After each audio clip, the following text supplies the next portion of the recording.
ஒவ்வொன்னா பிரிச்சு அப்பா. எழுதிருக்கு. ம்? அப்பா என்னம்மா? என்னப்பா பண்ணிட்டு இருக்க? இல்லம்மா, அந்த தென்னமிட்டை வித்த காசு, அப்புறம் வாழைத்தாறு 300 வித்தது, அப்புறம் இந்த மணிமாமாவுக்கு 300 கிடு எனக்கு ஏற்றி விட்டோம்ல, ஆமாமா.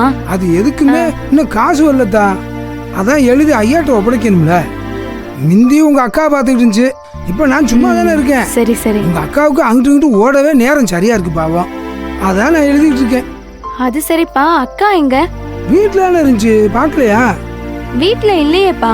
அப்ப ரூம்ல இருக்கான்னு பாத்தியா? ரூம்ல இப்பதான்ப்பா தேடிட்டு வரேன். இல்லப்பா. எல்லா இடத்துலயும் பாத்தியா இல்லையா? எல்லா இடமும் தேடிட்டேன், எங்கேயும் இல்ல. மாடியில பாத்தியா? துணிகாய போட்டது எடுக்க போயிருக்கோம். ஆ, ஆமாப்பா. அங்க போய் பாருவேன். மாடியில போய் பாக்குறேன். எழுதாத கணக்கு அழுதாலும் தீராது, பூரா குழப்பி குழப்பி இருக்கு.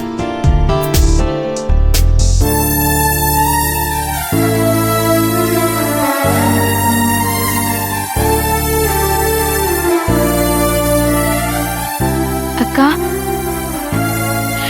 அக்கா. ஏய் என்னடி ஆச்சு? ஏன் அழற? ஏதாவது பிரச்சனையா? சொல்லு. என்னடி ஆச்சு? அக்கா, காலையில நான் உன்கிட்ட அப்படி பேசிருக்க கூடாதுக்கா. தயவு செஞ்சு என்ன மன்னிச்சிருக்கா. ஏதோ ஏதோ கொஞ்சம் கன்ஃபியூஸ் ஆயிட்டேன். என்னன்னு நினைச்சு அந்த மாதிரி எல்லாம் பேசிட்டேன்க்கா.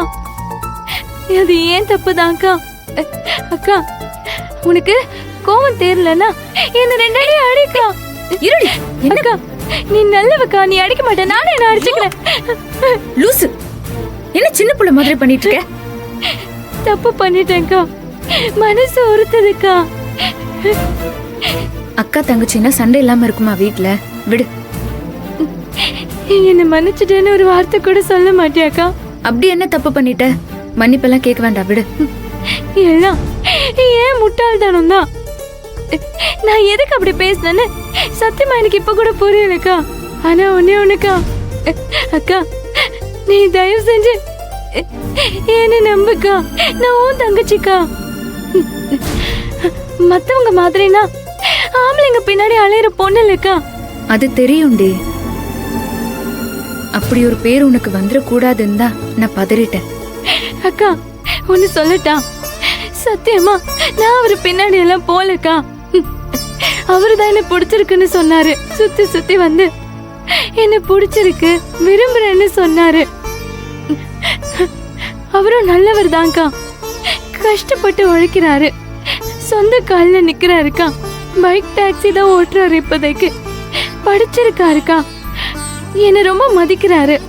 என்ன பிடிச்சிருக்குன்னு சொன்னப்போ இந்த மாதிரி ஒரு நல்ல பையனை மறுக்கிறதுக்கு எனக்கு வேற எதுவுமே தெரியலக்கா. தயவு செஞ்சு நீயே என்ன தப்பா நினைச்சிடாதக்கா. நான் ஏண்டி உன்னை தப்பா நினைக்க போறேன்? முன்ன பின்ன தெரியாத எவனையும் நீ நம்பிடக்கூடாதுன்னு தான் நான் கோவப்பட்டேன். அக்கா, எனக்கு அவரை முன்ன பின்ன தெரியாதுதான்.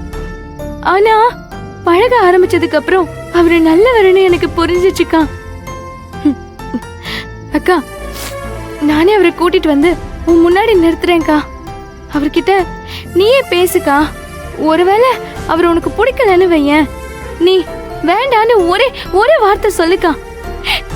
நான் அப்பவே அவரை மறந்துடுறேன்க்கா. என்ன புரிஞ்சுக்கோக்கா. ஏய் சரிடி, அழாத. எல்லாத்தையும் நானும் உன் மாமாவும் பாத்துக்கிறோம். அக்கா, ஒரு முக்கியமான விஷயம்க்கா. அது அவங்க பேசினப்ப எனக்கு புரியல. இப்ப யோசிக்கும் போதுதான் எனக்கு புரியுது. இந்த வீட்டுல உள்ளவங்க எப்படியாவது நம்மள பிரிக்கணும்னு, முக்கியமா உன்னையும் என்னையும் பிரிக்கணும்னு கண்ட கதையெல்லாம் சொல்றாங்கக்கா. யாரும் கிட்ட பேசினா? வேற யாரும் இல்ல, அந்த மாதவி அம்மா இருக்காங்கல்ல, அவங்கதான் என்ன தூண்டி விட்டாங்கக்கா. நீ நானும் பேசிட்டு இருந்தோம்ல, அத ஒட்டு கேட்டேன்னு என்கிட்டயே சொல்றாங்கக்கா. அவங்களுக்கு அதான் வேலையே. அத வச்சு என்ன தனியா கூப்பிட்டு பேசி என்ன பிரெயின் வாஷ் பண்றாங்கக்கா. தைரியமா உன்னையே எதிர்த்து பேச சொல்லி சொல்றாங்க. இது ஏன் லவ், இத நான் தான் காப்பாத்திக்கணும் அப்படின்னு சொல்றாங்க.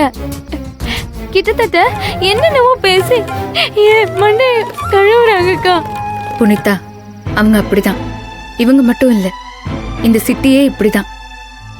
ஒரே வீட்டுக்குள்ள இருந்தாலும் எல்லாருக்கும் ரூம்னா அது தனித்தனி தான். ஒருத்தருக்கு ஒருத்தர் ஒட்டாமையே வாழ்ந்து பழகிட்டாங்க. அவங்களோட மனசு வேற எப்படி இருக்கும் சொல்லு? அவங்கள சொல்லி என்னக்கா பிரயோஜனம்? எனக்கு புத்தி கெட்டுருச்சுக்கா. முதல்ல நான் அவங்க கிட்ட பேசிருக்கவே கூடாதுக்கா. சரி விடு, நம்மள மாதிரி கிராமத்து மனுஷங்களோட மனசை பத்தி அவங்களுக்கு தெரியாது. அதை பத்தியெல்லாம் அவங்க கவலைப்படவும் மாட்டாங்க. நமக்கு நிறைய கஷ்டம் இருந்துச்சு, ஆனா சந்தோஷமா வாழ்ந்தோம். ஒரே ரூம்ல ஒருத்தர் மேல ஒருத்தர் கால் போட்டுக்கிட்டு தான் தூங்குவோம். ஒரே தட்டுல 3 பேர் சாப்பிடுவோம்.